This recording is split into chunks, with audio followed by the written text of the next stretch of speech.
Γεια σας! Εδώ είμαστε στον υπέροχο, στον καταπληκτικό, στον φαντασμαγορικό, στον εξωτικό, στο μαγευτικό χώρο του Trace and Chase για άλλο ένα show από το Trace and Chase. Ένα show που σήμερα μας έρχεται συστημένο, τώρα θα τα μπερδέψουμε λίγο σήμερα. Θα φτάσουμε από τα Πατήσια μέχρι τον Μπιλμπάο, από τα βιενέζικα βάλς μέχρι τις χορευτικές κινήσεις πάνω στα παρκέ, από τα σνίτσελ βιενουά μέχρι το κρυθαρότο, το αρνί και το μουσακά και στο τέλος ό,τι ήθελε προκύψει.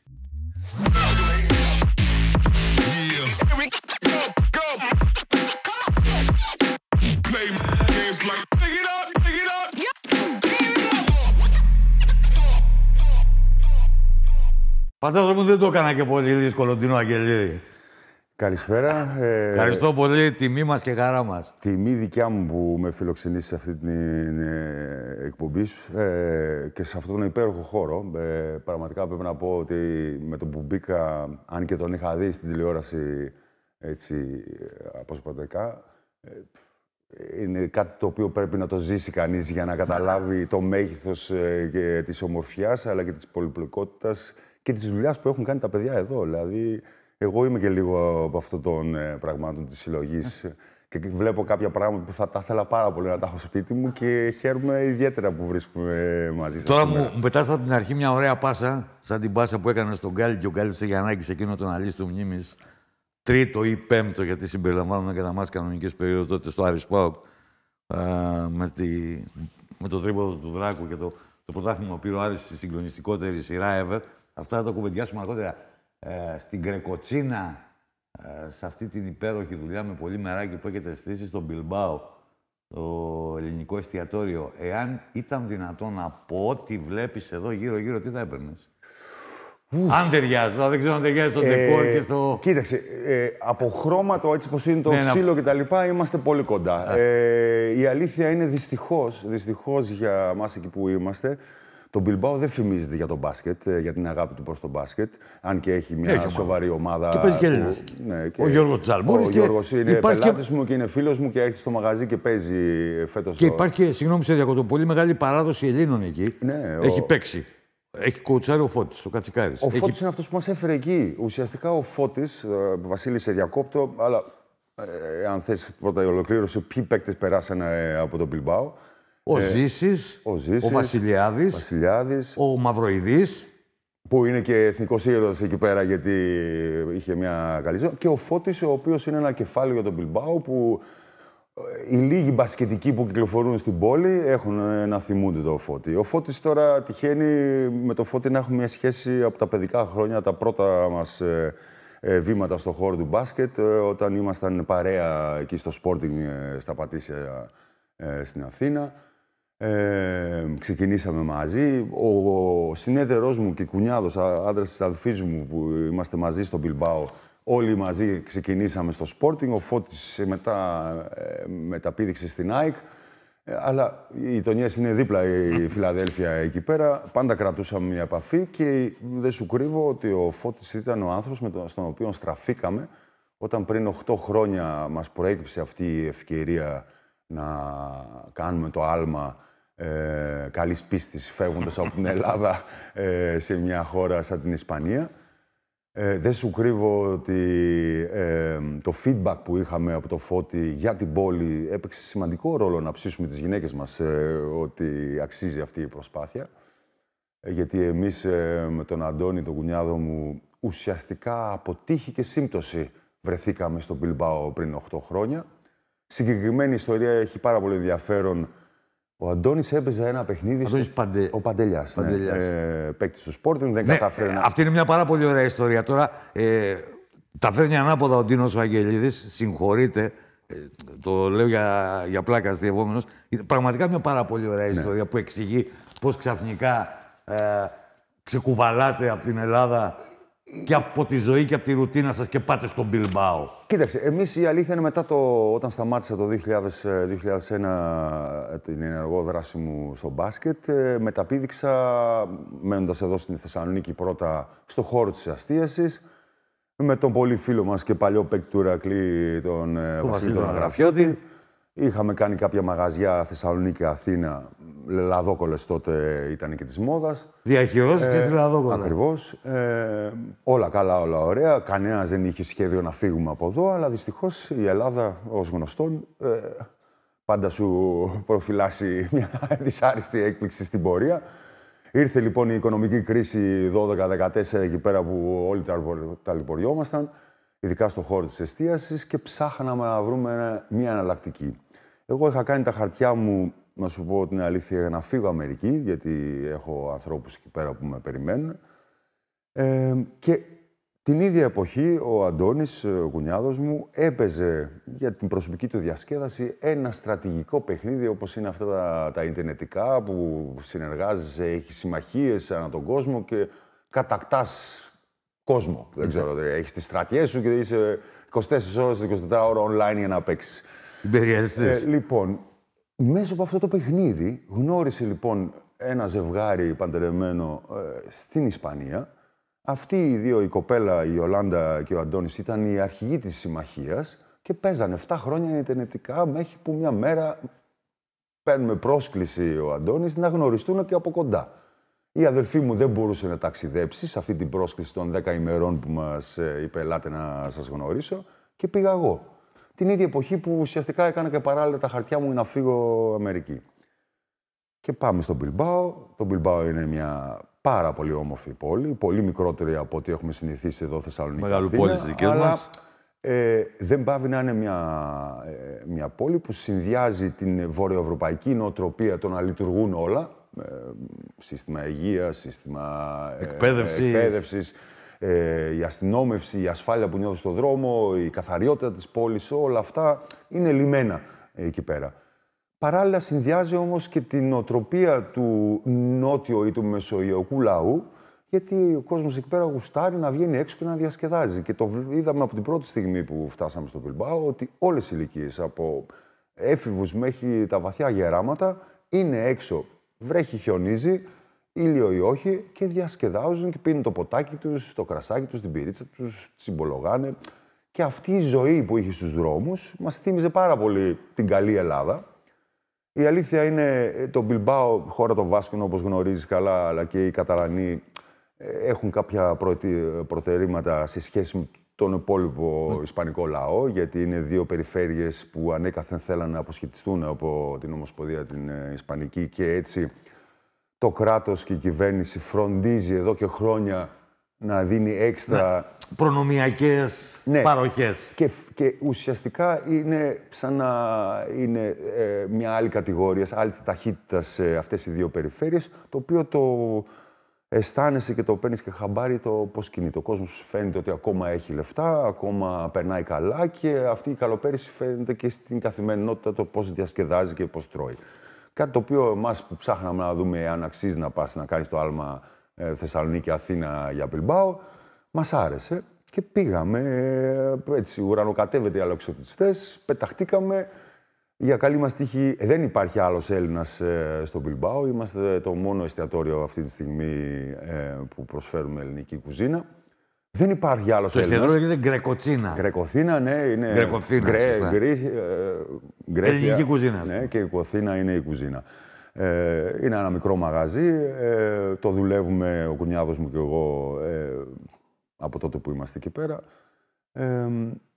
Η αλήθεια είναι ότι δεν βλέπω κανένα λόγο να γυρνάμε στην Ελλάδα, γιατί όλα αυτές οι δύσκολες στιγμές που περνάει κάποιος στον χώρο της εστίασης, ειδικά γιατί η εστίαση δεν είναι ένας εύκολος χώρος να επιβιώσεις.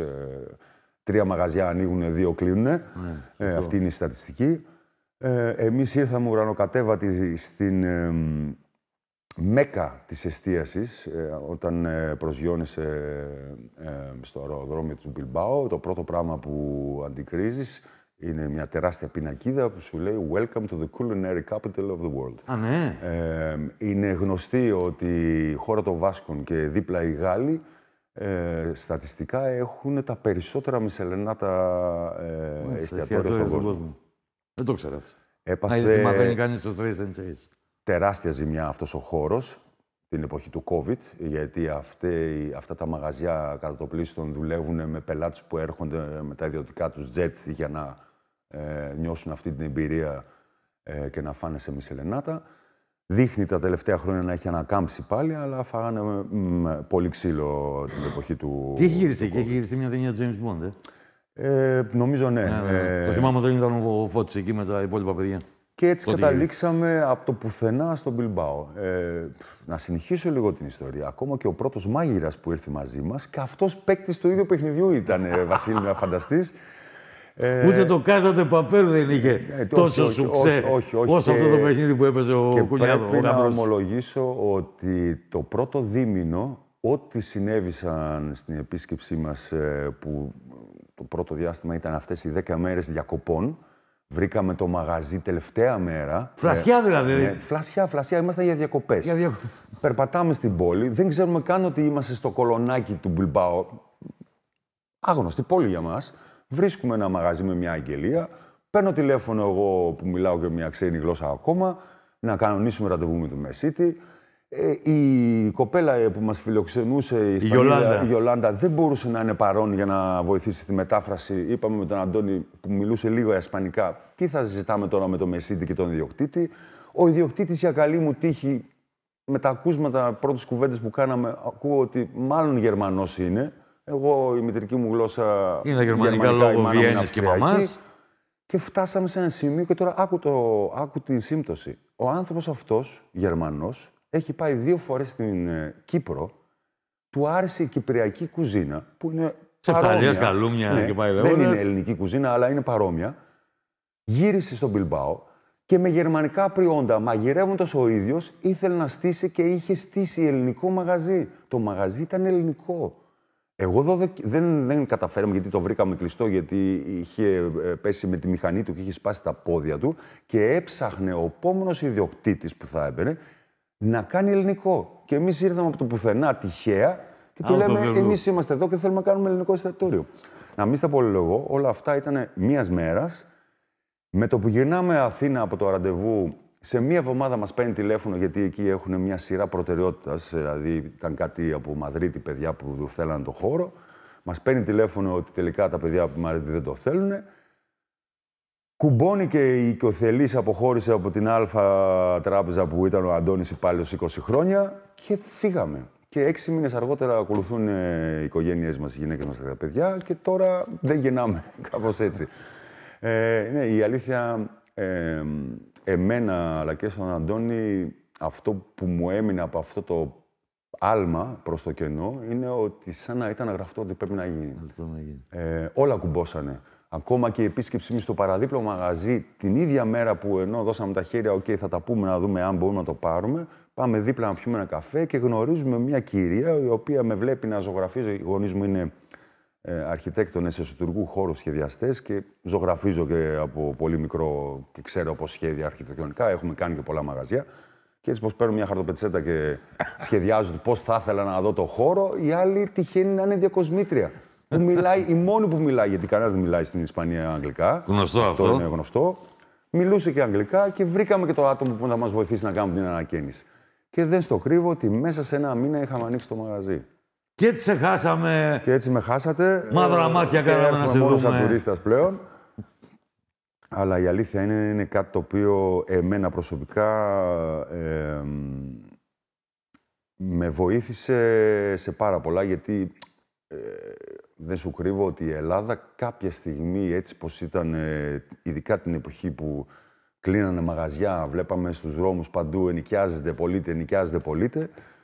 Ευτυχώς έχει αλλάξει πλέον και είναι στο παρελθόν αυτή η εποχή. Αλλά νομίζω ότι σαν επιλογή δεν τη μετανιώνω. Δεν τη μετανιώνεις.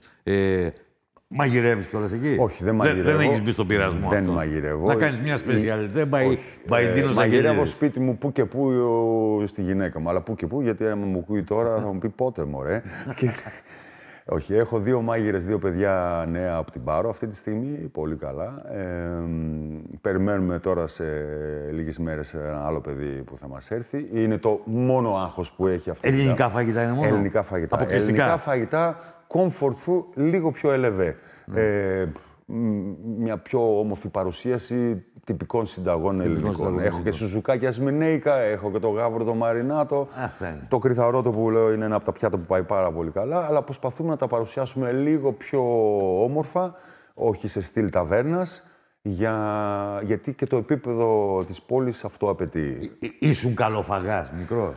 Όχι, δεν μπορώ να πω ότι ήμουν καλοφαγάς. Μ' άρεσε πάντα. Εντάξει, οι αθλητές πάντοτε έχουν ένα συγκεκριμένο μενού. Θα φας μακαρόνια, κοτόπουλο, σαλάτα. Όχι. Αλλά λέω, ήσουν τύπος που την έβγαζε με σουβλάκια και πίτσες ή θα πήγαινες και σε ένα εστιατόριο? Θα πήγαινα και σε ένα εστιατόριο καλό, αλλά δεν κυνηγούσα το γκουρμέ. Δηλαδή, εμένα μου αρέσει να είναι οπτικά γεμάτο το πιάτο, όχι να έχει 5 σταγόνες και να φάμε. Έχεις φάει πολύ σνίτσελ βιενουά λόγω μαμάς? Όχι. Η αλήθεια είναι ότι φύγαμε πολύ νωρίς από εκεί. Εσύ γεννήθηκες στη Βιέννη? Γεννήθηκα στη Βιέννη το 1969. 3 χρόνια στην Βιέννη, που δεν τα θυμάμαι, γιατί πολύ λίγες εικόνες έχω. Μετά φύγαμε στην Ελλάδα, Θεσσαλονίκη. Και ο μπαμπάς κατάγεται από εδώ? Ο πατέρας μου είναι Θεσσαλονικιός. Θεσσαλονικιός ο μπαμπάς. Στην Καμάρα, για Σουνίδου ήταν το σπίτι μας. Φεύγοντας μετά από μερικά χρόνια πίσω στην Γερμανία, κοντά στη Φραγκφούρτη, μέχρι το 1977 που ξαναγυρνάμε 78 στη Θεσσαλονίκη. Μπαίνω στη Γερμανική Σχολή Θεσσαλονίκης το 1978, μέχρι το 80 που ο πατέρας μου έχει μια πρόταση για δουλειά για να κατέβει κάτω Αθήνα και μετακομίζουμε Αθήνα. Το 80 μέχρι το 88 τελειώνω την Γερμανική Σχολή εκεί πέρα. Το 80-83 ξεκίνησα τα βήματά μου δειλά-δειλά στο σπορ. Είχες κάνει όμως πιο μπροστά τώρα για να αρχίσουμε να ξετυλίγουμε και λίγο το κουβάρι. Εδώ στο Trace and Chess έχουμε μια πάρα πολύ ωραία κουβέντα με τον Τίνο τον Αγγελίδη. Δεν είναι η εκπομπή Masterchef. Σου εύχομαι. Την παρακολουθώ, πρέπει να πω. Σωστά. Είναι το show του Trace and Chess. Έκανες όμως ενόργανη. Τι έκανες? Στη Γερμανία και στη Γερμανική Σχολή ενόργανη. Στίβο. Είχαμε τότε στο σχολείο κάτι κολοτούμπες πώς τα λένε αυτά, τα τραμπολίνα με λάστιχα για να μάθουμε την ανάποδη τούμπα κτλ. Η αλήθεια, όταν ήμουν εκεί γύρω στα 6-7 χρονών, δεν είχα ξεπεταχτεί ακόμα σε ύψος. Ήμουν λίγο πιο ψηλός από το μέσο όρο, αλλά ακόμα μπορούσα να κάνω και άλλο είδος αθλητισμό. Και ναι, είχα κάνει και αυτή τη γυμναστική εδάφους κάποια πράγματα, αλλά μετά πολύ γρήγορα συνειδητοποίησαν όλοι ότι δεν μου πάει. Η Γερμανία, απ' την άλλη, το μπάσκετ δεν το είχαν τότε καθόλου. Την εποχή που ήμουν εγώ πιτσιρικάς. Αποτέλεσμα να είναι τρέξιμο, 100 μέτρα, άλμα εις μήκος, τέτοια πράγματα μαθαίναμε στο σχολείο. Μέχρι που ήρθα στην Ελλάδα, που άρχισα να παίζω με τους φίλους μου της γειτονιάς στα Πατήσια, στις Σαλάνες του Αγίου Ανδρέα. Και όταν κάποια στιγμή στον Άγιο Ανδρέα είδανε εκεί οι παράγοντες ότι ξεχωρίζουμε λίγο από τα πολλά παιδιά που παίζαμε, μου κάνανε μια πρόταση να βγάλω δελτίο στον Άγιο Ανδρέα. Πήγα στον πατέρα μου να πω ότι, με πολύ χαρά ότι κάτι πάει να γίνει και μου λέει: αν θες να παίξεις μπάσκετ, το Sporting είναι κάτω. Όλες οι παρέες μου ήταν πάνω στον Άγιο Ανδρέα, το Sporting ήταν στην άλλη κατεύθυνση. Έχει κλειστό γήπεδο, έχει παρκέ. Άμα είναι να πας να παίξεις μπάσκετ, θα πας να παίξεις μπάσκετ εκεί. Και πήγα εκεί. Και εκεί ξεκίνησα μετά και κατέληξα στο Sporting, από τα μίνι, παιδες. Ποιους βρήκες τότε? Εγώ είχα συμπαίκτες. Τον Φώτη, είχα τον Κώστα Ζακηθινό, τον Αντρέα τον Πολέμη, τον Γιώργο τον Ζευγόλη, πέτυχα τον Γιώργο τον Κακίδη, τον Σταμέλο, πολλούς από τους παλιούς. Ακόμα... Τους πρόλαβες αυτούς, ναι. Ναι, γιατί είχα την τύχη να μπω πολύ γρήγορα λόγω ύψος. Μάλλον, φαντάζομαι, πέρα από τα παιδικά τμήματα, συμμετείχα και στις προπονήσεις της ανδρικής ομάδας. Και ουσιαστικά πολύ γρήγορα ενσωματώθηκα μετά στην ομάδα. Υπήρχε τότε προπονητής?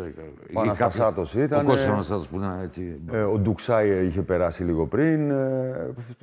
Είχα την τύχη Ο Νικητόπουλος πρέπει να ήταν. Ο Νικητόπουλος, μπράβο, με διέφυγε το όνομα τώρα. Ο Νικητόπουλος ήταν. Που είναι γέννημα θέμα του σπορτ, ο Σουηδός που λένε. Πότε κατάλαβες ότι είσαι καλός και μπορεί να κάνεις καριέρα, που τελικά ήταν μεγάλη καριέρα? Πολύ πιο αργά, νομίζω. Στην αρχή ήταν καθαρά, ξέρεις, από το χόμπι και την πλάκα και το χαβαλέ που κάναμε με τους φίλους μας στην Αλάνα. Μετά μπήκαμε στην ρουτίνα το να έχουμε και προπονήσεις. Συμμετείχα στο μίνι, στο παιδικό. Μετά από το πουθενά ήρθανε πρώτες προσκλήσεις στα κλιμάκια της Εθνικής. Εντάξει, είναι και μια καλή γενιά αυτή, γιατί είσαι εσύ, είναι ο Κορονιός, ο Γαλακτερός. Ο Νάσος, ήταν πολλοί. Ήταν ο Λανές, ο Μιλωνά. Πολλοί παίκτες. Είναι καλή φουρνιά. Ο Χρήστος ο Κουντουράκης. Ήταν πολλοί, γιατί εγώ ήμουν 69, τα παιδιά ήταν το 68. Υπήρχε μια φουρνιά πολύ καλών παικτών. Και βεβαίως εγώ, έχοντας την τύχη να παίξω και με την προηγούμενη γενιά, άνθρωποι που βοηθήσανε στο να έχουμε την πορεία που είχαμε. Φαντάσου, ας πούμε, θυμάμαι ένα παιχνίδι play-offs, Sporting Ηλυσιακός, έπαιξα και με Καστρινάκη και με Γκούμα. Πρόλαβα και Γκούμα. Εγώ ήμουν 17, αυτός ήταν 30 κάτι, δεν θυμάμαι. 87, που μάζεψε τους δεινόσαυρους στον Ηλυσιακό. Είχα λοιπόν την τύχη και την τιμή να κονταροχτυπιέμαι με τα μεγαθύρια του παρελθόντος και να μπω και στα σαλόνια σιγά-σιγά των αυτών που αποθεώναμε όλοι. Γκάλι, Γιαννάκη και Σία. Εντάξει, εσύ δεν... Αλλά η εποχή είχε και άλλα προαπαιτούμενα και άλλα ζητούμενα. Δεν είναι όπως τώρα που τα αθλητικά προσόντα και τα ταχυδύναμη και όλα αυτά παίζουν πολύ σημαντικό ρόλο. Εσύ δεν ήσουν τέρας δυνάμεων. Όχι. Αλλά είχες εξαιρετική, τηρουμένων των αναλογιών με τον Boys και όλα, τεχνική κατάρτιση. Πολύ γλυκό σουτ. Ήσουν έτσι πολύ... θα σου πω, Βασίλη, ακριβώς... Φινετσάτος και βιρτουόζος. Νομίζω ότι το κάνουν όλοι οι παίκτες αυτό. Όταν συνειδητοποιείς και καταλαβαίνεις κάποια στιγμή ποιες είναι οι αδυναμίες σου, έχεις δύο δρόμους. Ή να δουλέψεις την αδυναμία σου παραπάνω και να τη βελτιώσεις. Κάτι που πρέπει να καταθέσω εγώ, ήμουν τεμπέλης στο κομμάτι αυτό. Δεν φέρθηκα επαγγελματικά, να το πω. Γιατί μπορούσα να αφιερώσω περισσότερο χρόνο στο να γίνουμε πιο δυνατός παίκτης, να πήδηξω πιο ψηλά. Η λύση που είχα εγώ, στα εφηβικά και μετά στην πορεία με ακολούθησε, ήταν να ξεγελάω τον αντίπαλο με περισσότερες προσποιήσεις, με πιο πλαστικές κινήσεις, όπως λες. Και ουσιαστικά μετά αυτό έγινε βίωμα. Και αυτό που έτσι έπαιξα το μπάσκετ που έπαιξα. Δεν ήμουν ποτέ γνωστός για το ότι ήμουν ένα power forward το οποίο κατέβαζε τις ρακέτες. Αλλά είχα άλλο τρόπο να... Υπάρχει εκείνη την εποχή τεσάρι από τις προηγούμενες γενιές προφανώς που τον έβλεπες, σου άρεσε, προσπαθούσε να αντιγράψει κινήσεις αυτού του τύπου, αυτού του στυλ. Εμένα... Δεν λειτουργήσα ποτέ έτσι για να αντιγράφω. Είχα τις εικόνες, είχα ερεθίσματα πολλά. Το έπους το 87 και πριν βλέπαμε μπάσκετ όλοι. Βλέπαμε το τι μπορεί να κάνει ο Φάνης, τι μπορεί να κάνουν παίκτες. Ακόμα και ο Παναγιώτης Φασούλας για το ύψος του ήταν πολύ πλαστικός. Βιρτουόζος. Και νομίζω, χωρίς να του δώσουμε πολύ σημασία και δουλειά, αυτόματα και αφημώσαμε λίγα πράγματα, λίγο από εδώ, λίγο από εκεί και κάπως έτσι έγινε. Δεν είχα κάποιον πρότυπο, να το πω έτσι. Άμα με ρωτήσεις για πρότυπα παίκτες εξωτερικού, ναι. Τότε παρακολουθούσαμε μια φορά την Κυριακή που μας δείχνανε τους αγώνες του NBA και ναι, είχα Ντάρεν Ντόγκινς και πολλούς άλλους που βλέπαμε με θαυμασμό και λέγαμε... Να σπάνε τα καλάθια και να τα καταδαφίζουν. Αλλά εντάξει, αυτό νομίζω κάθε παιδί... Ποια ήταν η πρώτη ομάδα που ενδιαφέρθηκε? Ο ΠΑΟΚ. Ο ΠΑΟΚ ήταν, Ναι. Ο ΠΑΟΚ, ο οποίος... Ο μπαμπάς σου τι ομάδα ήταν τότε? Ως Θεσσαλονικιός. Ως Θεσσαλονικιός ο πατέρας μου δεν ήταν και πολύ... Δεν ήταν, Όχι, δεν είχε καμία προτίμηση. Έπαιξε λίγο, αν τα θυμάμαι καλά, όταν ήταν μικρός στον ΒΑΟ. Πέρασε και ανακούμπησε κάπως έτσι. Όχι, δεν είχε κάποιο πρώτο, αλλά ο ΠΑΟΚ έκανε την πρώτη κίνηση στο Sporting τότε. Δεν ξέρω γιατί δεν τα βρήκανε. Σφίνα, ο πρωταθλητής Ελλάδος τότε. Ήταν και η εποχή που υπήρχε και ο Ψωμιάδης, ο Μάκης ο Ψωμιάδης, που μοίραζε... Πήρε Γαλακτερό, Λανέ, κυκλοφορούσε με τις βαλίτσες γεμάτα λεφτά και ναι, έκανε πρόταση και σε μένα. Προφανώς. Αν θυμάσαι, απέναντι από το Sporting υπάρχει το ζαχαροπλαστείο. Το περιβόητο ζαχαροπλαστείο στην Ηλία Ζερβού, τι λες τώρα. Κάποια στιγμή πάω κι εγώ, τελειώνει η προπόνηση, πάω να πάρω την κλασική τυρόπιτά μας. Ή την τυρόπιτα το εκλέρ, ναι. Και ακούω πίσω κλειδώνει η πόρτη και είναι το θηρίο ο Μάκης. Όχι, δεν το ξέρω αυτό. Και λέει, Ντίνο, τι θα γίνει. Είχε πάρει ήδη γαλακτερό, είχε πάρει ήδη λανέ. Και ήταν σειρά μου. Τότε είχαμε λίγο πριν, νομίζω, είχε ένα παιδικό πρωτάθλημα που τελειώσαμε τέταρτη. Που ήταν στην Ιουγκοσλαβία, δεν θυμάμαι. Ναι, τέταρτη. Σωστό. Γιατί έχει παίξει η εθνική ομάδα φιλικά μας προετοιμασίας και τα μετέδιδα. Και γι' αυτό θυμάμαι πάρα πολύ καλά όλη τη σύνδεση εκείνη. Πήγαμε πολύ καλά σε αυτό το παιδικό πρωτάθλημα με την εθνική. Και εκεί ουσιαστικά αναδείχθηκε και ο Νάσος. Στο Αρατζέλοβα, νομίζω ήταν. Θα σε γελάσω. Ιουγκοσλαβία σίγουρα ήταν. Και μπαίνει λοιπόν μέσα ο Μάκης, το κλασικό με τη βαλίτσα με τα εκατομμύρια μέσα. Εγώ έχασα το φως μου, δεν ήξερα και εγώ τι να κάνω, πιτσιρικάς. Και τώρα αυτά μάλλον τα ξέρεις εσύ καλύτερα, γιατί ο Sporting τελικά δεν υπέγραψε με το Μάκη και με πουλήσανε 2 φορές στον Άρη. Α, μπράβο, έλα τώρα, είσαι γιγανταγγελίδη. Λοιπόν, θυμάμαι το συγχωρεμένο τον Τασούλα, που ξέρεις, όποτε ανήκαμε κοντά, εγώ τον πούλησα τον Τίνο 2 φορές, αμέ. Πες μου εκείνη την ιστορία. Πώς έγινε. Πολλοί κόσμος δεν καταλαβαίνει τι σημαίνει να κάνεις τη μεταγραφή στην ίδια ομάδα 2 φορές. Ακόμα και μέχρι σήμερα δεν ξέρω για ποιο λόγο χάλασε και ξαναπήγε πίσω.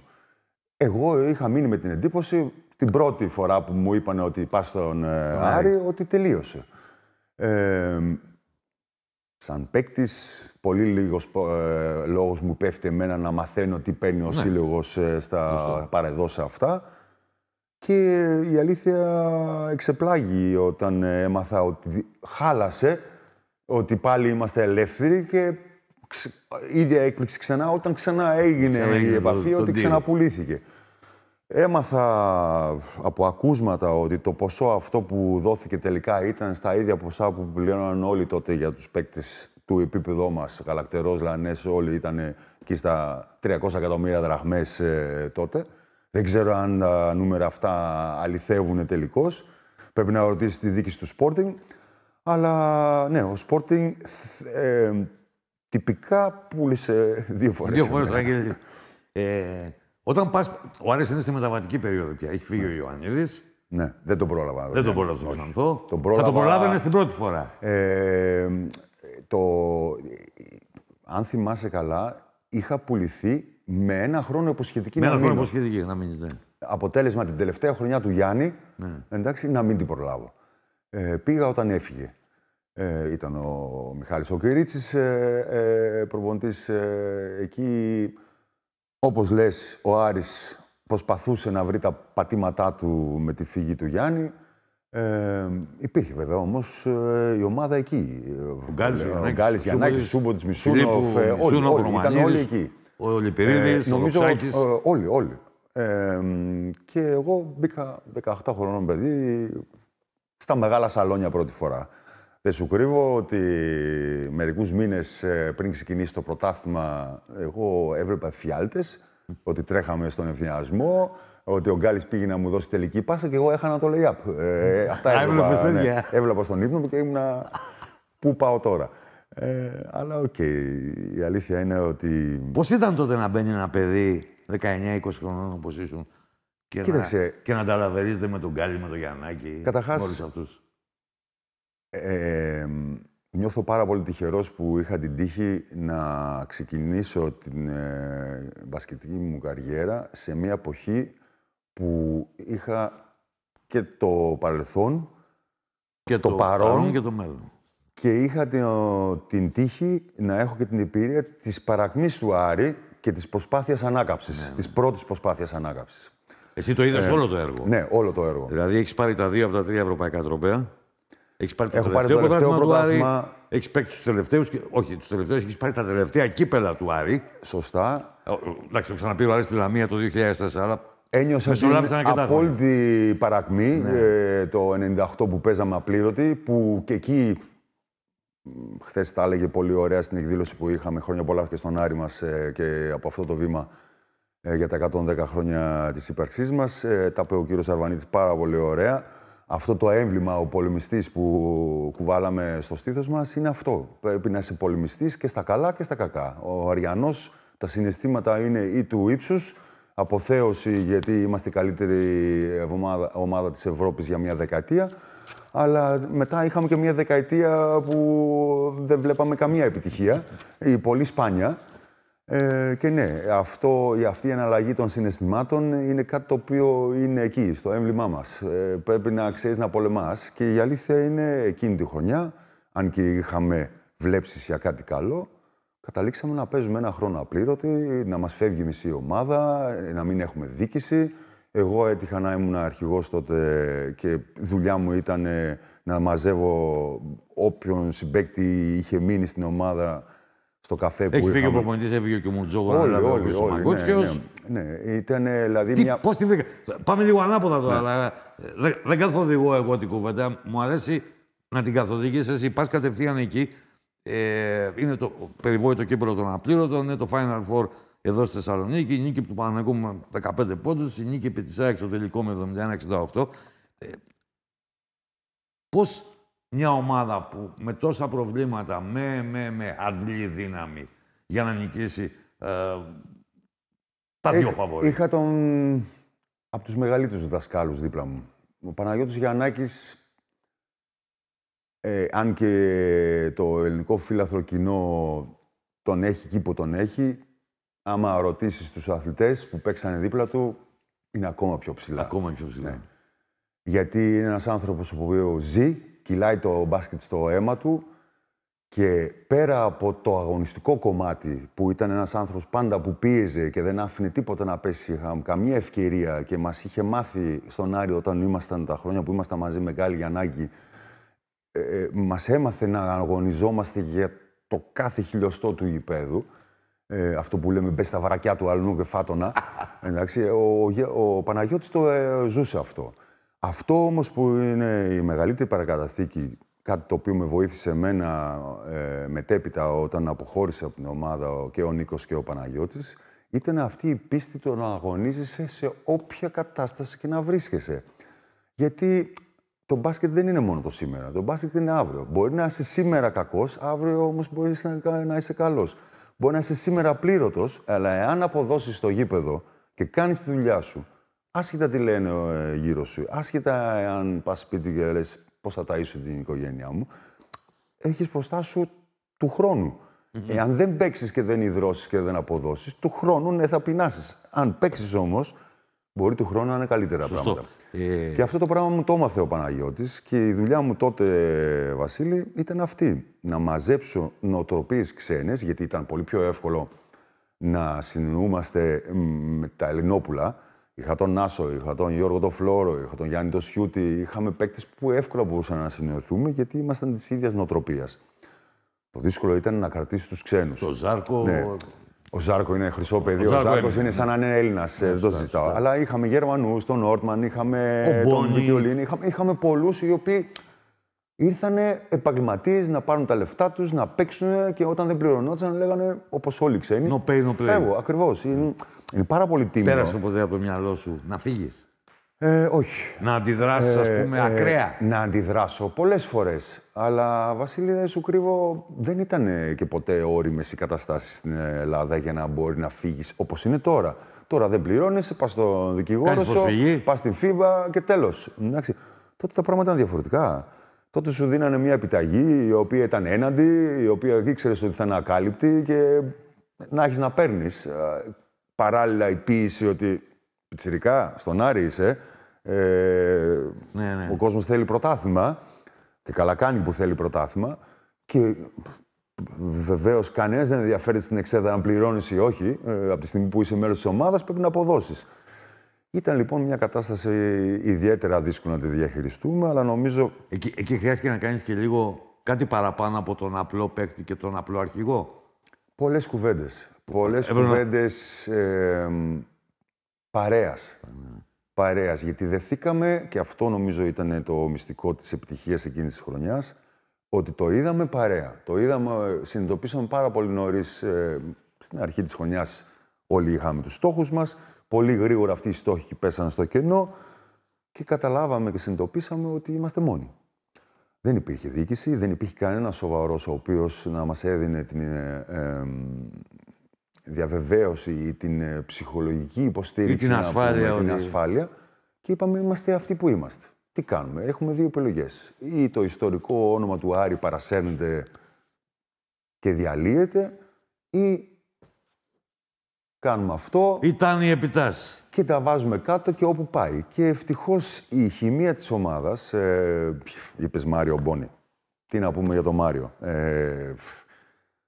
Μεσογειακός λαός, Ιταλός και αυτός, κατευθείαν μπήκε στην ελληνική νοοτροπία αυτό και βοήθησε. Είχαμε παίκτες οι οποίοι καταλάβανε ότι, θα υδρώσουμε λίγο παραπάνω και ό,τι βγήκε. Και ευτυχώς βγήκε. Την ώρα που του απονεμήθηκε και σήκωσε το κύπελο, ποια εικόνα πέρασε από το μυαλό του μετά την νίκη? Περηφάνεια για την επιτυχία, ότι καταφέραμε μια παρέα απλήρωτων παιδιών με χιλιάδες προβλήματα. Καταρχάς έφυγε το άγχος μας, ένα αίσθημα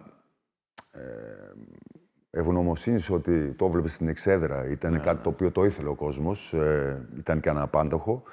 Τότε είχαμε τα μεγαθύρια Παναθηναϊκός Ολυμπιακός και τον Γιάννη Ιωαννίδη να παίρνει την ΑΕΚ και να ξοδεύει τα τετραπλάσια από ό,τι ξόδευε τότε ο Άρης. Που σου λέω δεν ξόδευε τίποτα γιατί ήμασταν και ρέστη. Φοβερά συναισθήματα. Νομίζω και οι τρεις κατακτήσεις των ευρωπαϊκών τίτλων είναι χαραγμένες στο μυαλό μου γιατί τα συναισθήματα είναι εντελώς διαφορετικά στο Τωρίνο, τελείως διαφορετικά στην Μπρούσα. Και εντελώς διαφορετικά ένα χρόνο αργότερα όταν πήραμε το κύπελο Ελλάδας. Είχαμε όμως όλη η ομάδα, χωρίς να μιλήσουμε μεταξύ μας και να συνεννοηθούμε, μια αποστροφή το να μοιραστούμε αυτή την επιτυχία με όλους αυτούς τους παρατραχάμενους. Μπράβο, αυτό σκέφτομαι.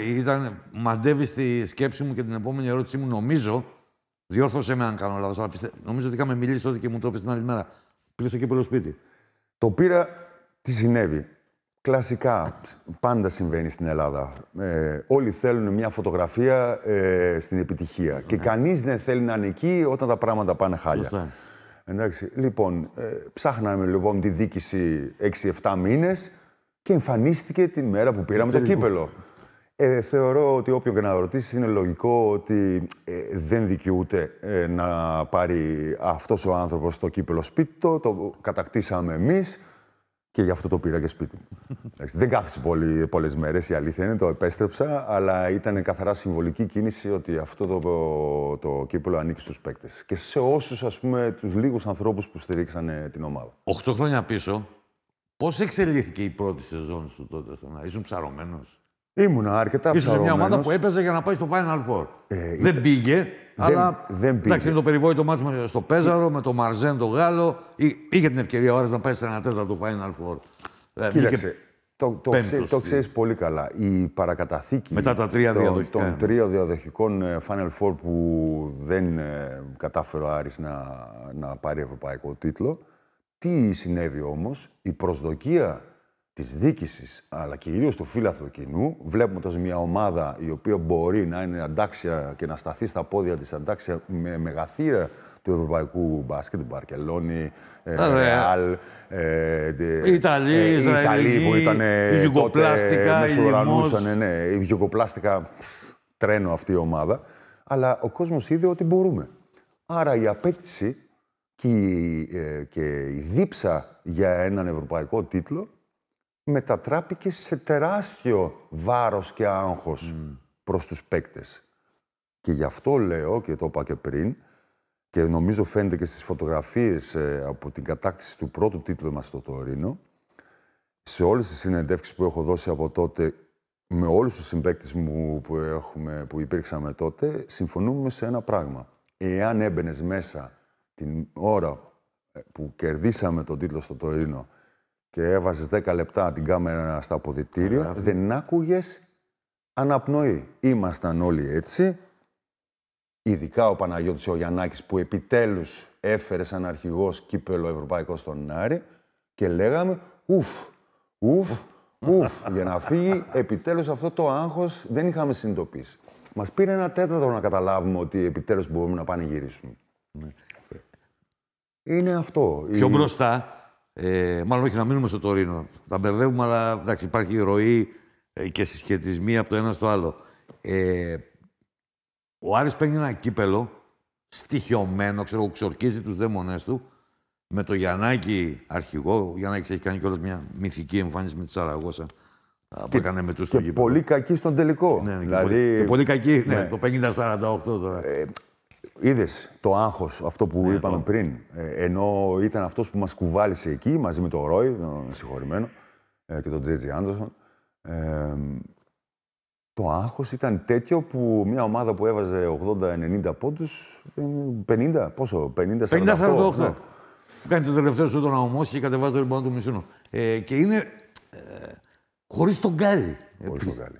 Δηλαδή ο Γκάλης έχει φύγει για τον Παναθηναϊκό το προηγούμενο καλοκαίρι. Που καυτό ήταν κάτι το οποίο δίχαζε. Ήταν σοκ όταν έφυγε ο Γκάλης. Βεβαίως. Εσύ είσαι στη δεύτερη σεζόν στον Άρη. Δηλαδή γίνεται το περιβόητο ραντεβού με το συγχωρημένο το Μητρούδη, δεν τα βρίσκουν και ξαφνικά διαβάζετε, μαθαίνετε, κυκλοφορεί ότι φεύγει ο Γκάλης από τον Άρη για να πάει στον Παναθηναϊκό εν τέλει. Είναι σοκ. Εννοείται ήταν σοκ. Ήταν σοκ στην πόλη, να το χωνέψει το φίλαθλο κοινό. Ήταν σοκ για εμάς τους παίκτες, γιατί είχαμε τα δύο καλύτερα πολυβόλα στα ευρωπαϊκά σαλόνια. 40 βλέπει ο Νίκος, 30 και κάτι και φοβερό organization of the game από το Παναγιώτη. Εντάξει, άχαστη ομάδα ήμασταν ουσιαστικά. Ήταν καθαρά θέμα ποια προσθήκη ξένο παίκτη θα κουμπώσει για να κάνει τη διαφορά. Εννοείται, έπρεπε να προσαρμοστούμε σε μια καινούργια πραγματικότητα. Φεύγοντας ο Νίκος άφησε μεγάλο κενό και βεβαίως εγώ προσωπικά σαν συμπαίκτης του Παναγιώτου Γιαννάκη αισθάνθηκα το βάρος που έπεσε στις πλάτες του Παναγιώτη. Είναι αλλιώς να κουβαλάνε δύο παίκτες στο κάρο. Τις τύχες και αλλιώς να είσαι ο μόνος superstar που όλος ο πλανήτης περιμένει από σένα να αποδώσεις. Άπειρες κουβέντες με τον Παναγιώτη στο αυτοκίνητο, πηγαίνουν στα σπίτια μας μετά τις προπονήσεις. Πολύ άγχος ο Παναγιώτης, αλλά του βγάζω το καπέλο γιατί είναι άνθρωπος που τα έδωσε όλα εκείνη τη χρονιά, εκείνης της χρονιάς, μέχρι που έφυγε και αυτός. Και από αυτόν πήρα για να μπορώ να γίνεις μετά αρχηγός. Πόσο διαστημικός παίκτης ήταν ο Τάρπλεϊ? Ο Τάρπλεϊ εμένα μου έμαθε πάρα πολλά. Πολλές κινήσεις. Δυστυχώς ήταν... δεν κατάφερε ποτέ να δείξει αυτά που πραγματικά μπορούσε να κάνει ο Ρόι. Ο Ρόι ήταν ένας παίκτης που έπρεπε να μην είχε εμφανιστεί ποτέ στα ευρωπαϊκά γήπεδα. Από σύμπτωση, κακές δικές του συνήθειες. Δυστυχώς όλοι ξέρουμε ότι είχε μια αδυναμία στο αλκοόλ. Κάτι το οποίο τον έκανε και τον διώξαν από το NBA, από ό,τι ξέρει. Και έτσι κατέληξε στην Ευρώπη και είχαμε την τύχη να παίξει μαζί μας. Δεν μπορώ να στο περιγράψω. Ένας παίκτης για το Hall of Fame, για μένα, ο οποίος απλά, γιατί δεν μπορούσε να ελέγξει αυτή την αδυναμία, έπαιξε όχι στο επίπεδο που έπρεπε να παίξει. Για την Ευρώπη και για μας ήταν σούπερ, αλλά ήταν ένας παίκτης που θα μπορούσε να παίζει... Μου είπες προηγουμένως ότι όταν έγινε η μεταγραφή, ξυπνούσες κάθιδρος και βλέπεις εφιάλτης ότι σου άνοιγε την μπάλα ο Γκάλης στον συνδυασμό και έκανε το lay-up. Υπάρχει περιβόητη φάση στο Game 5, στον πέμπτο τελικό. Είναι ο πέμπτος, στην πραγματικότητα είναι ο τρίτος, κρίνοντας και μετρώντας τελικούς, γιατί συμπεριλαμβάνονταν και τα μάτια κανονικής περίοδου. Και είσαι μπλεγμένος σε μια από τις κορυφαίες φάσεις στην ιστορία του ελληνικού μπάσκετ, του ελληνικού πρωταθλήματος. Τη θυμάσαι τη φάση? Τη θυμάμαι τη φάση. Δηλαδή, όταν κάνει την επαναφορά, ο ΠΑΟΚ έχει προηγηθεί με 4 μετά τις βολές του Κόρφα, το σκόρ είναι 85-81, βρίσκει ο Γιαννάκης στο διάδρομο, γιατί ο Άρης θέλει 2 κατοχές για να πάρει το μάτς. Βρίσκει το διάδρομο, πάει στο lay-up και κάνει την επαναφορά ο Κεν Μπάρλοου. Η αλήθεια είναι ότι γιατί είχαμε εντολές να πρεσάρουμε σε όλο το γήπεδο και να έχουμε το νου μας, εγώ ήμουν στο πίσω μέρος του γήπεδου, πήρε το μάτι μου αυτό που λέμε, δεν πρέπει να δείχνεις την πάσα σου, το μαθαίνουμε μικροί, να μην κοιτάμε εκεί που θέλουμε να πασάρουμε. Ο Κεν έκανε το λάθος λοιπόν και κοίταξε. Και ήθελε να κάνει μακρινή πάσα σε κάποιον που είδε ελεύθερο. Εγώ είδα ότι κοιτούσε προς τα εκεί και άρχισα να κινούμε στην κατεύθυνση Με αποτέλεσμα να καταφέρω να κλέψω την μπάλα, να τη δώσω στον Νίκο και ο Νίκος την έδωσε στον Παναγιώτη, ο οποίος έβαλε το τελευταίο τρίποντο. Ναι, είναι μερικές στιγμές... Θα σούταρες εκείνη την ώρα. Αν ήμουνα, πώς το λένε, γιατί ήταν πολύ λίγος χρόνος, δεν είχαμε εντολή να σουτάρουμε οι δευτεροκλασσάτοι παίκτες, η αλήθεια είναι. Δεν μπορώ να σου απαντήσω εάν κατέληγε η τελική πάσα σε μένα, αν σούταρναν ή όχι. Το πιο πιθανό είναι θα σούταρνα, γιατί τι έχεις να χάσεις. Δεν είμαι από τους παίκτες, να το πω έτσι, να απαντήσω ως εξής. Ναι, θα σούταρνε, γιατί δεν ήμουν ποτέ παίκτης που κρυβόταν στην τελευταία στιγμή. Απλά δεν ήταν ο ρόλος μου τέτοιος. Και αυτό που δεν έβαλε στο 91, το έβαλε στο 95-96, και ήταν νικητήριο καλάθι Άρης ΠΑΟΚ, 64-63. Ναι, αυτό, οκ. Η συγκυρία εκείνη του μάτς ήταν ότι παλεύαμε με νύχια και με δόντια, το κλασικό ντέρμπι Άρης ΠΑΟΚ. Και οι δύο πλευρές θέλανε να κερδίσουν. Είχα την τύχη στην τελευταία προσπάθεια, νομίζω του Μισούνοφ ήταν, δεν θυμάμαι, και πήρα το επιθετικό rebound στη λήξη του χρόνου, γιατί ήμουν καλός, ας πούμε, σε αυτά τα touch της τελευταίας στιγμής. Βγήκε η φάση, το βάλαμε, πανηγυρίσαμε, παρεξηγηθήκαμε μερικούς, αν και δεν είχα καμία πρόθεση να παρεξηγηθώ με τον παγυρισμό που έκανα. Αλλά ξέρεις, αυτά είναι τα αυθόρμητα που σου βγαίνουν. Είναι πολύ ωραίες στιγμές, Βασίλη, η αλήθεια είναι, ανεπανάληπτες, χαραγμένες στη μνήμη. Αλλά υπάρχουν και πολύ κακές στιγμές, παράλληλα. Είχαμε νιώσει και το κομμάτι το μεγάλο της προσωπικής μου απογοήτευσης όταν έγινε όλη αυτή η ιστορία τελευταία χρονιά με τον Κοντομινά, με το θέμα του ντόπινγκ. Λοιπόν, είναι η ιστορία το Μάιο του 99 με τον Μιούρσεπ. Ναι, η οποία εμένα προσωπικά μου στοίχησε. Μου στοίχησε γιατί... Εκεί τι έγινε τότε? Κοίταξε... Υπάρχει ένα θετικό δείγμα και όλες ρισκάρει και σας βάζει να παίξετε. Όχι. Στην πορεία εξελιχθήκαν τα πράγματα ως εξής. Τώρα μπορούμε να τα πούμε. Υπάρχει ένας κανονισμός της FIBA που λέει όταν πιάνεται ένας παίκτης ντοπέ, τρώει 3 χρόνια αποκλεισμός. Για κάποιον λόγο, εντάξει, ο Μούρσεπ ήξερε ότι είναι θετικός, γιατί ερχόταν από το NBA και εκεί κάποια φάρμακα τα οποία παίρνουν στο NBA είναι επιτρεπτά, ενώ στην Ευρώπη δεν είναι.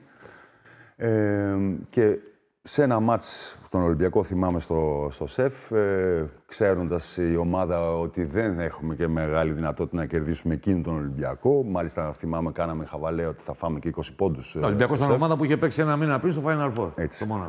Λοιπόν, ήμασταν ψιλοχαλαροί, γνωρίζοντας ότι μάλλον θα χάσουμε. Και εκεί έγινε η μοιρασιά, η προσπάθειά του, εντάξει, αυτό τον τριετή αποκλεισμό του ενός παίκτη, εάν βρεθούν παραπάνω από ένας παίκτης, είναι τρίμηνη ο αποκλεισμός. Αυτός λοιπόν έπαιρνε κάποια φάρμακα από ό,τι μάθαμε αργότερα, τα οποία ήταν επιτρεπτά, συγκεκριμένα εφεδρίνη, στην Αμερική. Και δυστυχώς έτσι πως τα μοίρασε και τα λοιπά και πήραμε όλοι από κάτι χαχαχουχαχά, γιατί είχε αλλάξει το κουτί, βγαίνουμε θετικοί κι εμείς. Το θετικοί εμείς, εγώ με ξέρεις πολύ καλά, ούτε πρατσαράς ήμουνα, ούτε οτιδήποτε, λέω, τι ντόπινγκ είναι αυτό, δηλαδή, από το πουθενά.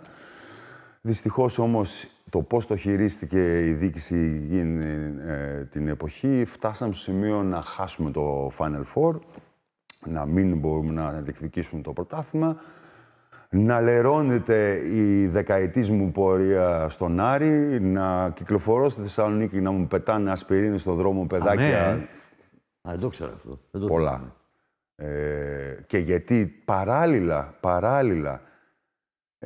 ο κύριος Μπαλτάς τότε με κάλεσε στο Ρίτζες, στο ξενοδοχείο, για να μου πει, μετά από όλη την ιστορία του ντόπινγκ, ότι για να φύγει η ρετσινιά από το όνομά μου, προτείνει να παίξω 1 χρόνο τζάμπα στον Άρη, για χάρη του... Η ηθική αποζημίωση προς το σύλλογο. Λέω, πρόεδρε, τι μου ζητάς τώρα αυτά, δηλαδή δεν φταίω που δεν φταίω, με μπλέξανε άλλοι και μου ζητάς να βγάλω εγώ το φίδι από τον λάκκο. Και τέλος πάντων είπα, θα πάω να το σκεφτώ.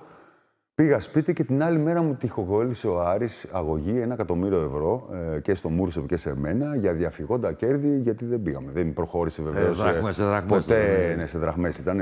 Δεν προχώρησε ποτέ η αγωγή. Αλλά ουσιαστικά ήταν ο Άρης μου έκλεισε την πόρτα. Κλακ. Δεν σε θέλουμε. Από τσατίλα ή από συνειδητή επιλογή πήγε στον ΠΑΟΚ? Όχι. Ο ΠΑΟΚ προέκυψε. Εγώ ήμουνα ξαφνικά χωρίς ομάδα. Ελεύθερο. Δεν σε θέλουμε. Η όλη συμπεριφορά μετά από τα γεγονότα μου έδειξε ότι ο Άρης δεν είναι ομάδα που με στηρίζει. Αισθάνθηκα ότι μου τραβάνε το χαλί κάτω από τα πόδια. Εγώ είχα επενδύσει 10 χρόνια στον Άρη. Εγώ έβλεπα το μέλλον μου στον Άρη. Εγώ είχα όνειρα και πλάνα να κάνω μαζί με τον Άρη. Τελείοντας το μπάσκετ και όλα αυτά ανατράπηκαν. Και το καλοκαίρι εκείνο είχα μια πρόταση από το Περιστέρι, από τον Αργίδο Πεδουλάκη να κατεβώ κάτω. Η αλήθεια είναι ότι δεν ήταν πολύ... δεν ήθελα να πάω Αθήνα. Και τελευταίες μέρες, λίγο πριν λήξει η περίοδο των μεταγραφών, με παίρνει τηλέφωνο ο Αλεξόπουλος, που με ξέρει από μικρό παιδί, και μου λέει: ξέρω ότι δεν έχεις καμία σχέση με ανάμειξη με αυτά περί ντόπινγκ. Σε θέλω στον ΠΑΟΚ. Και λέω εγώ, Πρόεδρε, πώς θα πάω εγώ, αρχηγός του Άρη, να πάω στον ΠΑΟΚ, θα μας φάνε λάχανο. Μη στεναχωριέσαι. Και κάπως έτσι έγινε και πήγα στον συμπολίτη. Και πρέπει να ομολογήσω ότι αν εξαιρέσεις μερικές κόντρες που είχαμε με το ακραίο φύλαθλο κοινό, είτε των Αριανών είτε των Παουτζίδων, ο Μπαλογιάννης, ο Γιάννης ο Γιαννούλης, ο Νίκος ο Μπουντούρης, όλα τα παιδιά που γνωριζόμαστε από την Εθνική, φροντίσανε... Τότε προπονητής στον ΠΑΟΚ είναι... ο Νιούμαν. Ο Νιούμαν. Όχι, τι ο Νιούμαν. Ο Σκάνσκι. Νιούμαν, λέω. Νιούμαν ήταν πολύ. Και μετά φεύγει και αναλαμβάνει ο Φλεβαράκης. Και αναλαμβάνει ο Φλεβαράκης. Τελειώνουμε δεύτερη. Είχα 1-1 συμβόλαιο. Με Μπάνε παίξαμε, Κλάουντιο Κολτεμπέλα. Ενσωματώθηκα στην ομάδα. Σίγουρα δεν μπορώ να πω ότι αγαπήθηκα από το κοινό του ΠΑΟΚ ίσα-ίσα. Φαντάζομαι ότι ακόμα μερικοί δεν θέλουν να με βλέπουν.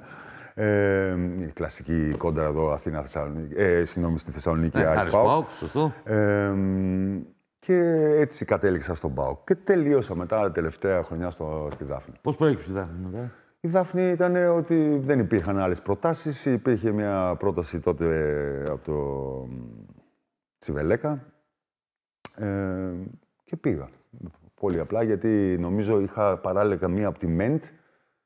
Νομίζω η ΜΕΝΤ όμως δεν ήταν πρώτη εθνική τότε, αν θυμάμαι καλά. Και επέλεξα να πάω στην Αθήνα. Γιατί σταμάτησες 32 του? Γιατί τσατίστηκα. Γιατί στεναχωρέθηκα από την πορεία το ότι πάντα έχουμε να παίρνουμε έναντι. Αν κρίνουμε από τα συμβόλαια που έχουμε υπογράψει στα 10 χρόνια, 12 που παίξαμε πραγματικά μπάσκετ, έπρεπε να κάθουμε αυτή τη στιγμή, αλλά δεν κάθουμε. Και ειδικά στην Δάφνη, ενώ είχαμε μια πολύ καλή χρονιά, τελεματίσαμε 7η νομίζω, στο τέλος ένα φιλικό παιχνίδι με τον... είχαμε ένα παιχνίδι, δεν θυμάμαι, φιλικό, και έγινε ένας διαπλεκισμός μεταξύ συμπαικτών, εγώ με κάποιο συμπαίκτη, και επέλεξε ο κ. Τσιβελέκας με αυτή την ευκαιρία... Πώς, δεν σ' άκουσα. Ποιος συμπαίκτης? Παναγιωταράς νομίζω.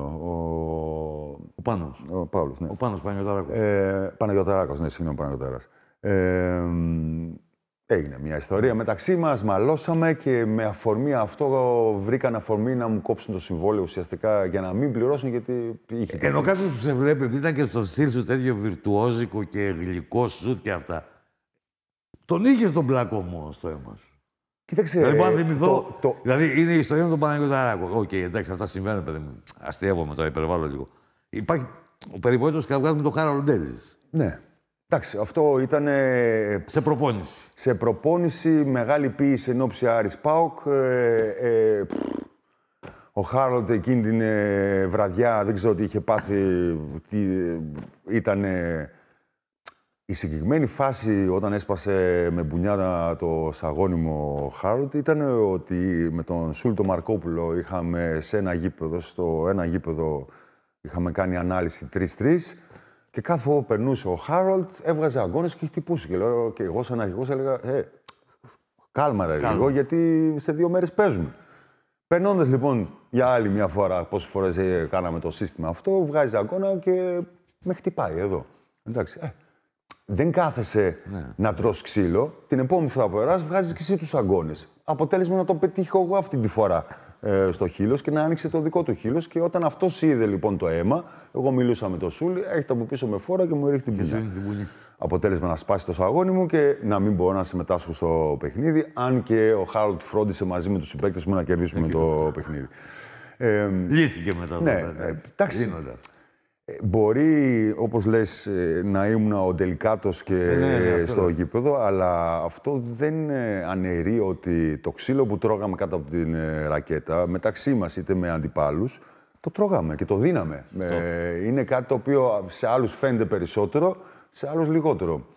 Το ξύλο με τον Γκάρι Αλεξάνδερ, και αυτό, στο Άρης Μπεσίκτας, εδώ που διακόπτει το μάτι. Και αυτό ήταν κάτι, γιατί η αλήθεια είναι, πέρα από το σπρώχνο για τη θέση, εντάξει, υπάρχει και ψυχολογικός πόλεμος. Δηλαδή, πολλές φορές υπάρχει μπλα μπλα. Κάθεσαι και λες, θα σε σκίσω, θα σε κάνω, δεν είσαι τίποτα. Δηλαδή, ήσουν του Τραστόκιν. Βεβαίως. Εγώ δεν σου κρύβω, όταν παίζαμε με την Bayern Leverkusen, ξέρω εγώ που μιλούσα γερμανικά, τσάτιζα με γερμανικά τους αντιπάλους μου. Και πολλές φορές έχω κερδίσει τεχνική ποινή, γιατί τους έλεγα κάτι και απαντούσαν και ο διαιτητής το έβλεπε.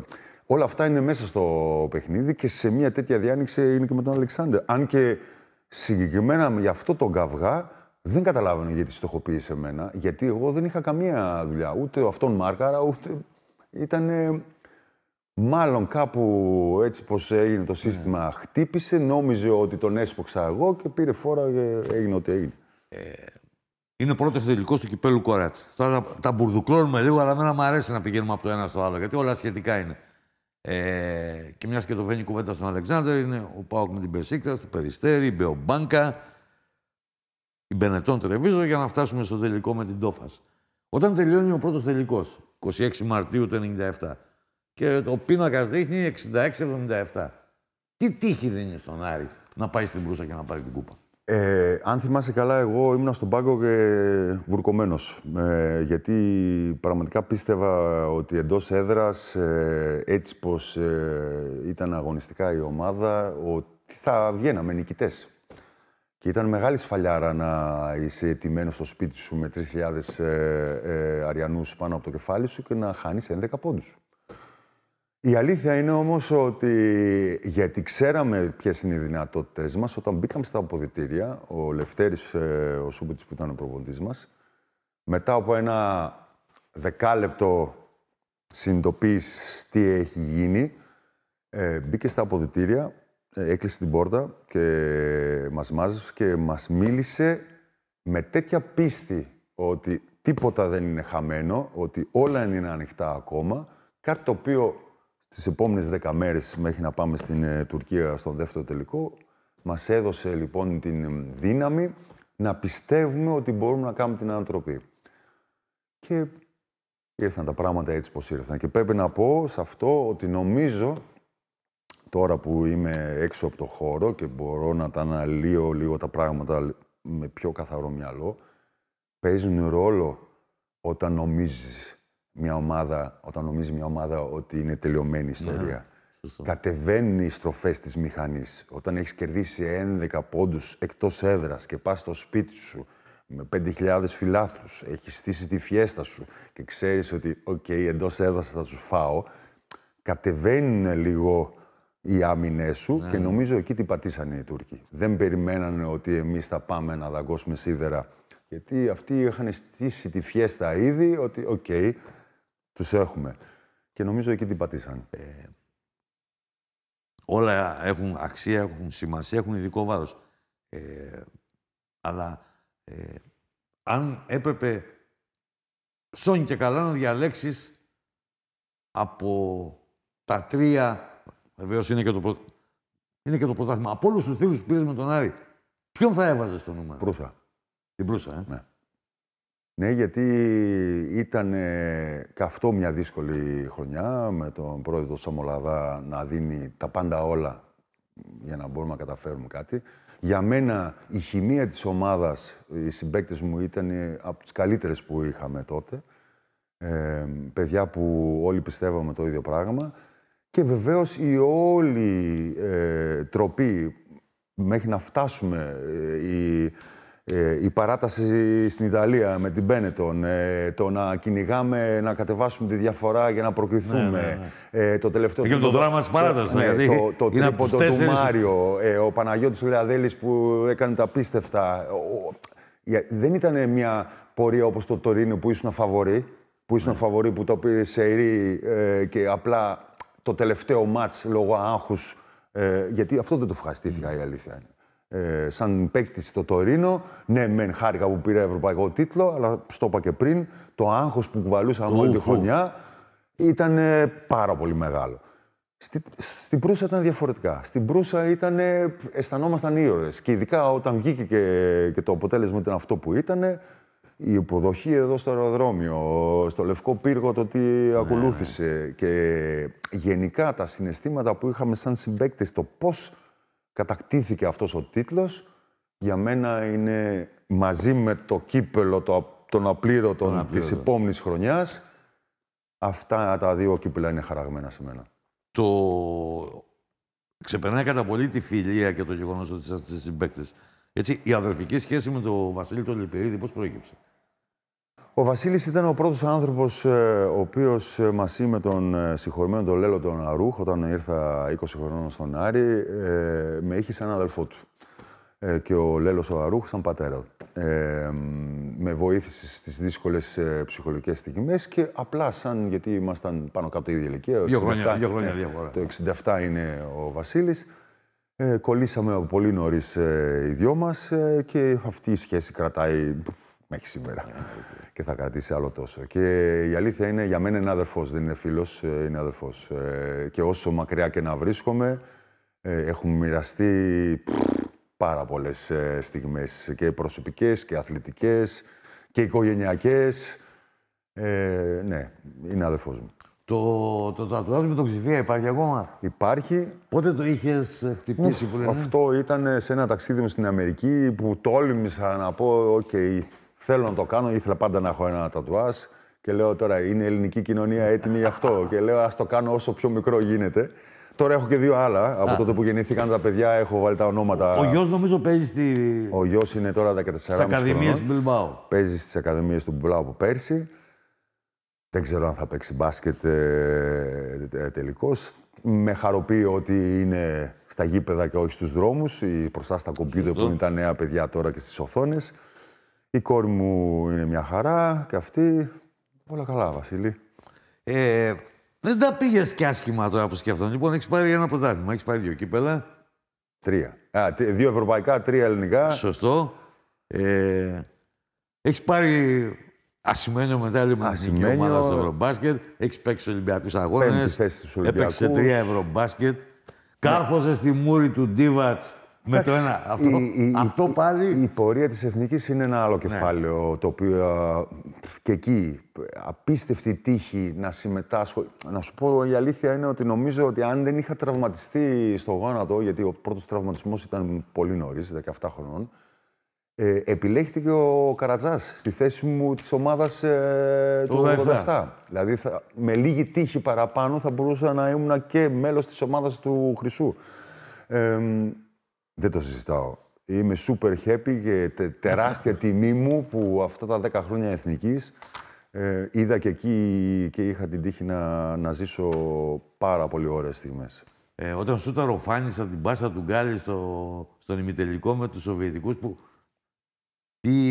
τι αίσθηση είχες? Ο Φάνης για μένα, καταρχάς ο Φάνης είναι από τους πιο αδικαιμένους παίκτες στην Ευρώπη.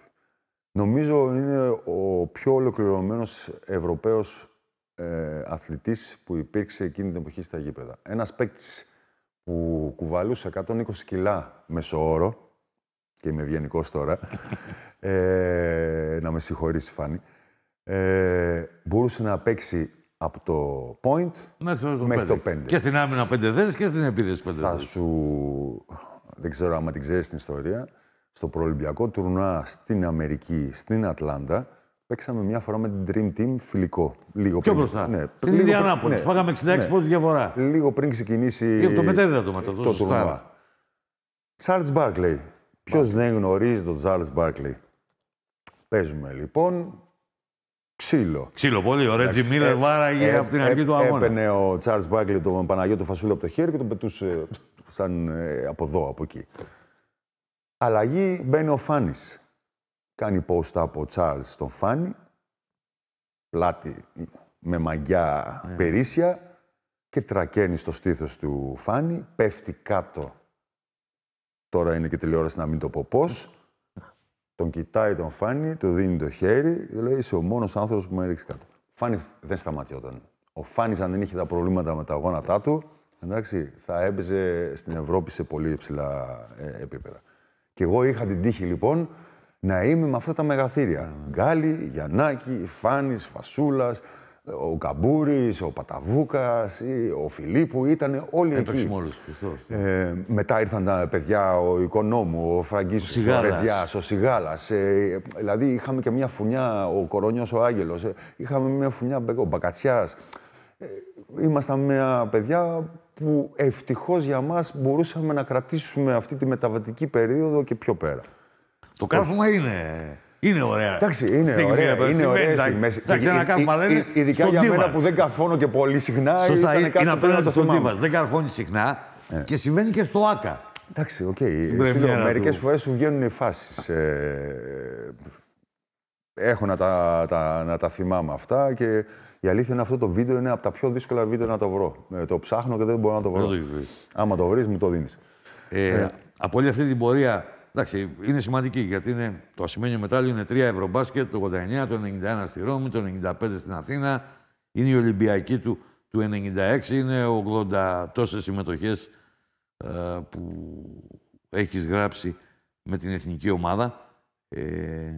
Υπάρχει κάτι που θα έλεγες ότι το κρατάς σαν αποθυμένο από την καριέρα σου? Αποθυμένο. Θα ήθελα ένα πρωτάθλημα ακόμα. Νομίζω ότι ο Άρης, όσα οικονομικά προβλήματα και να είχε, και το λέω πολύ συχνά σε όλους τους ανθρώπους που με ρωτάνε πώς βλέπω τον σύλλογό μου, είμαστε καταδικασμένοι να πρωτογωνιστούμε. Αυτή η παρακαταθήκη της δεκαετίας του 80, πόσα χρόνια εσύ ξέρεις καλύτερα, αίτητος, με τα ονόματα που πέρασανε. Το 80-0, σωστό. Από τα γήπεδα του Άρη. Αυτό το πράγμα το κουβαλάμε μέχρι και σήμερα. Και νομίζω ότι στα χρόνια που έπαιξα εγώ, το αποθυμένο μου ήταν να σπάσω αυτή την κυριαρχία της Αθήνας, Παναθηναϊκό Ολυμπιακό, που τότε μόλις κατέβηκε το πρωτάθλημα τα σκύπτρα της μπασκετομάνας Θεσσαλονίκης, όταν μεταφέρθηκαν στην Αθήνα. Τελείωσε η Θεσσαλονίκη, να πούμε τα πράγματα με το όνομά τους. Τα λεφτά ήταν ανάλογα πολύ περισσότερα κάτω στο Νότο και γι' αυτό το πρωτάθλημα μένει εκεί. Και ένα από τα αποθυμένα μου, αν με ρωτάς, είναι αυτό. Θεωρώ ότι αξίζει να ξανανεβεί το πρωτάθλημα πάνω. Γνωρίζω ότι είναι πάρα πολύ δύσκολο να το καταφέρει κανείς σήμερα, έτσι πως είναι το άθλημα. Θα δούμε στο μέλλον. Ποιο μάτς θα ήθελες να ξαναπαίξεις? Ποιο μάτς θα ήθελα να ξαναπαίξω? Δύσκολη ερώτηση. Θα ήθελα να ξαναπαίξω το Τωρίνο. Γιατί νομίζω ότι στο Τωρίνο αξίζαμε άνετη νίκη. Άνετη νίκη. Ναι. Και νομίζω ότι δεν παίξαμε μπάσκετ.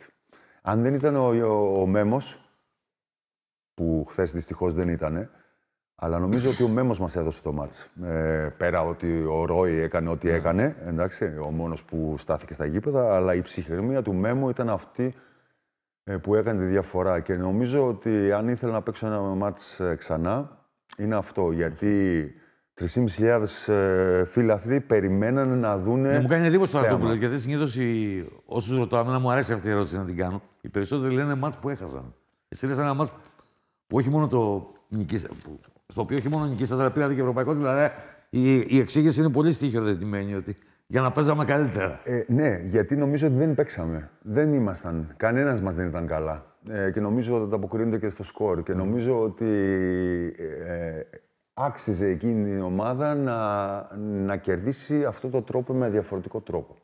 Υπήρξε παίκτης αντίπαλος που προσπάθησε να το μαρκάρεις ή να σε μαρκάρει αυτός και να ήθελες να ανοίξει γυρίζεις να σε καταπιεί. Που δεν τα βγάζεις μαζί του πέρα. Έχει και το ίδιο μικρό όνομα με μένα. Ο Ράτζα. Ασταμάτητος. 69 δεν είναι, 68 είναι. 67. 2 χρόνια μεγαλύτερος όπως είναι. Πάνω κάτω τον ίδιο σωματότυπο, σε ύψος και τα λοιπά, αλλά θηρίο. Εντάξει. Και είναι ένας από τους παίκτες ο οποίος πάντα θαύμαζα. Δυστυχώς οι τραυματισμοί μου ποτέ δεν άφηνε να φτάσω έστω και στο μισό το επίπεδο το δικό του. Πολλοί από τους προπονητές μου, ειδικά μικρά, με συγκρίνανε με τον Κούκοτς λόγω πλαστικών κινήσεων, αλλά εγώ δεν το είχα. Να φανταστείς, ο Λάζαρος ο Λέσιτς ήταν ο μοναδικός που τόλμησε να με χρησιμοποιήσει 2 μήνες σαν τριάρι. Και έτρεχα σαν το κοτόπουλο χωρίς κεφάλι, δεν ήξερα πού να πάω. Σαν το κοτόπουλο χωρίς κεφάλι. Δεν ξέρω αν θα μπορούσα να είχα καριέρα σαν περιφερειακός, αλλά ο Ντίνος ήταν ασταμάτητος. Και η αλήθεια είναι ήταν πάντα τον έβλεπα με θαυμασμό.